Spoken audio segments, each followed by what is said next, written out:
Good morning to all of you. Welcome to Legal Matters by Sai Babu Sunkar. Judge గారు అనగానే magistrate గారైనా, అలాగే civil judge munsif గారైనా, assistant session judge గారైనా, senior civil judge గారైనా, అలాగే additional district and session judge గారైనా, district judge అయినా, హైకోర్టు జడ్జి అయినా, సుప్రీంకోర్టు జడ్జి అయినా, ఇన్ని డిఫరెంట్ క్యాటర్స్ వెళ్ళదు. నార్మల్లీ యూనివర్సల్లీ ఎక్స్పెక్టెడ్ ఫ్యాక్ట్ ఏంటంటే the judges should act with dignity and they should exhibit the so called magnanimity. ఇది మనం ఎక్స్పెక్ట్ చేసేది. డిగ్నిఫైడ్ బిహేవియర్ అనేది మక్కలు. మరి వారే వైలేట్ చేస్తే, చిల్లర పనులు చేస్తే ఏమవుతుంది? ఇది ఈ వీడియోలో మనం డిస్కస్ చేయబోతున్నాం. ఏమిటి, జడ్జెస్ కూడా చేస్తుంటారా అని మీకు అనుమానం రావచ్చు. గుర్తుంచుకోండి మిత్రులారా, జడ్జెస్ ఎక్కడి నుంచి వస్తున్నారు? మన సొసైటీ నుంచేగా, మన నుంచేగా. సో మనలో ఉండే లక్షణాలు వాళ్ళ కూడా ఉండవనే ఉంది.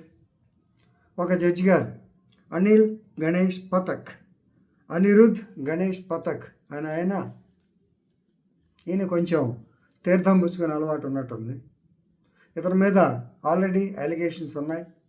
ఈయన బాంబే, మహారాష్ట్ర స్టేట్లో సివిల్ జడ్జిగా పనిచేసే కాలంలో, ఇదంతా 2018 ముందు జరిగింది కాలంలో, ఇతను మామూలుగా ఈ టైంకి రావట్లేదని రకరకాల అలిగేషన్స్, పిటిషన్స్ ఉన్నాయి. అవి ఒక పక్క. కానీ 6/1/2018 నాడు ఈయన మహారాష్ట్ర జ్యుడిషియల్ అకాడమీలో ట్రైనింగ్ జరిగే కాలంలో, ఆ ట్రైనింగ్కి he came to the training in an inebriated condition. మందు పుచ్చుకొని వచ్చాడు. సో వచ్చిన తర్వాత ఏం జరుగుతుంది మీకు ఈజీగా అర్థమవుతుంది. Then so procedural formalities like sending to medical examination, medical certificate, under the influenza, not under the influenza, what is the percentage of alcohol, all these things were decided because judiciary కాబట్టి. అందు అయిపోయిన తర్వాత he was removed from service.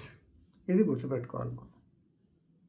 So judge coming to the academy in an inebriated condition, definitely it sends a wrong signal to the society, is it not? So దాని మీద ఈయన హైకోర్టుకు వచ్చారు. హైకోర్టుకు వచ్చి audi alteram partem principles of natural justice not followed, I was not given any opportunity to defend myself, I was not allowed to cross examine the witness. ఈ బోర్డుని కథలు చెప్పాడు. But high court did not agree. High court did not give him any report. So కేసులా చూద్దాం. Anirudh Ganesh Pathak versus registrar general Bombay high court. Writ petition number 15,399/2022, decided on 23/4/2024 by 2 judges bench, Justice A.S. Chandurkar and Justice Jitendra Jain. So the matter came before them, but they declined to give any relief because previously series of complaints and report of irregularities against the civil judge.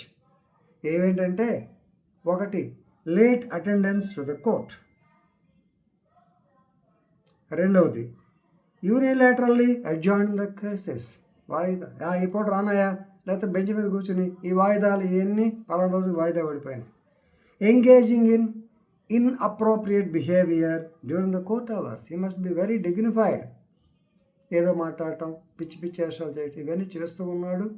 వీటి కాక ఆ రోజున అసలు మన కీచకుడిగిన శిశుపాలుడు 100 తప్పులు చేసిన తర్వాతనే కృష్ణుడి యాక్షన్ తీసుకున్నట్టు ఈ చాలా టాలరేట్ చేసినట్టున్నారు. అల్టిమేట్లీ మన matter came before the high court. So మొత్తాన్ని జిల్లా జడ్జి గారు, నాందేడ్ అనుకుంటా, జిల్లా జడ్జి గారు he has recommended for the removal, he was removed. అది దాని మీద హైకోర్టుకు వస్తే హైకోర్టు చెప్పిన మాటలు కొంచెం వినండి. It is a universally accepted fact that judicial officer must act with dignity and must not indulge in conduct likely to affect the image of the judiciary. ఎందుకంటే we have seen a couple of cases. Practical example, ఈ లా కాలేజీలో inspections అని జరుగుతూ ఉంటాయి. జరిగినప్పుడు Acharya Nagarjuna university నుంచి ఒక professor వచ్చాడు. He was in an inebriated condition. పక్కన అతన్ని స్టూడెంట్ అంట, పిహెచ్డి స్టూడెంట్ అతను పట్టుకుని ఉంటే అతను చూస్తే చాలా ఇబ్బందికరమైన పరిస్థితి. అలాగే నాకు తెలిసి మ్యాజిస్ట్రేట్ గారు పాపం ఆయన చనిపోయారు కూడాను. వెరీ హైలీ ఇంటెలిజెంట్ మ్యాజిస్ట్రేట్, చీరాల్లో పనిచేసేవాడు, నేటివ్ ఆఫ్ ఈత ముక్కలు అనుకుంటాను. Very intelligent person. బెంచ్ మీద కూర్చుంటే ఎట్టక ఏదైనా డిసైడ్ చేసి అవతల పడేసాడు. సాయంత్రం అయితే ఇంట్లో ఇదే పని. Of course he did not come to the court in the so called condition, but అది కూడా కొంచెం బ్యాడ్ అనిపించేది. ఎందుకంటే అప్పుడప్పుడు నేను పోలీస్ అధికారిని కాబట్టి వాళ్ళ మదర్ ఒకసారి వచ్చి నాతో చెప్పింది, అయ్యా ఎట్లా కొట్ట మార్పించండి, నేను మా వాడితో తెలియగలవాడు, ఈ ఎట్లా అలవాటు అయ్యాడో నాకు అర్థం కాలేదండి. పాపం వాళ్ళు చాలా చిన్న ఫ్యామిలీ నుంచి వచ్చారు. సో ఈ కండిషన్స్, ఎందుకని మ్యాజిస్ట్రేట్స్లో కూడా కొంతమంది ఉంటారు, మనం కాదనలేం. ఆయన కొంతవరకు పర్వాలా, బయట కోర్టుకు వచ్చినప్పుడు చాలా జాగ్రత్తగా ఉండేవాడు. కానీ ఈయన అకాడమీకి ట్రైనింగ్కి వెళ్ళేటప్పుడు తాగెళ్తే ఎలా ఉంటుందో మీరు ఆలోచించండి. Yes, high court is 100% correct. వాళ్ళు ఏమన్నారు, let him face the enquiry, let him face the enquiry. If the enquiry relieves him then will see it. అతను తప్పు లేదంటే చూద్దాం, but as present since is remote from service we don't want to interfere. దీని మీద ఒక కేసులో కూడా ఉంది, Naval Singh versus state of UP and another. దాంట్లో డిస్మిస్ చేశారు, ఇక్కడ రిమూవ్ చేశారు. సో కాబట్టి ఎవరన్నా advocates, would be magistrates or magistrates దయచేసి ఇలాంటి పనులు చేయకండి. Thank you.